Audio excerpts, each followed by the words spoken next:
बहुत पहले कभी एक रिवर थी जो एड्रियाटिक सी में जाके गिरती थी। उस रिवर के जो सेडिमेंट्स थे, मतलब रेत वगैरह, उन्होंने जो एड्रियाटिक सी का एक पार्ट है उसे दूसरे मेन पार्ट से अलग कर दिया। तो जो पार्ट एड्रियाटिक सी से अलग हुआ वहाँ पे वेनिस शहर की शुरुआत हुई। ये जो वेनिस है ये एक मार्शी डेल्टा, मतलब समुद्र के पानी के ऊपर आज से करीब 1500 साल पहले बनना शुरू हुआ। रोमन सिविलाइजेशन तो तब तक ख़त्म हो चुकी थी और सारे में बारबेरियंस का खौफ फैला था। बारबेरियंस मतलब अनसिविलाइज्ड लोग।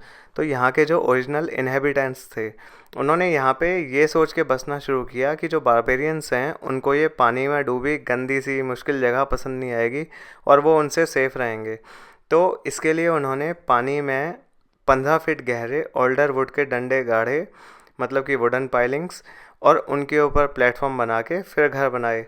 तो आप ये जान लो कि जो वेनिस शहर के आपको घर दिखेंगे ये रेगुलर कन्वेंशनल घर नहीं है, बल्कि ये वुडन पाइलिंग्स के ऊपर सपोर्टेड स्ट्रक्चर्स हैं।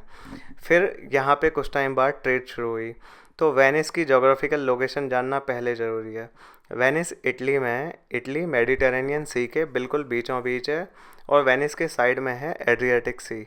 तो इस ज़बरदस्त जोग्राफिकल एडवांटेज से वेनिस ईस्ट से ट्रेड करने में बहुत आगे निकल गया और बहुत प्रॉफिट कमाया वेनिस ने। और कुछ ही टाइम बाद वेनिस एक ग्रेट ट्रेडिंग एम्पायर बन गया। फिर 828 एडी में जो सेंट मार्क्स की बोन्स थी वो यहाँ पे आई और वेनिस को उससे रिलीजियस इम्पोर्टेंस भी मिल गई।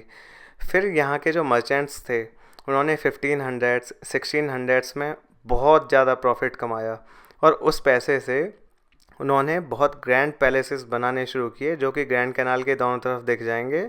और यहाँ के लोगों ने उस भारी पैसे से जो उन्होंने कमाया ट्रेड से लग्जूरियस लाइफ जीनी शुरू कर दी। बहुत लाइफ एंजॉय करी उन्होंने, आज भी वो दिखता है वैसे।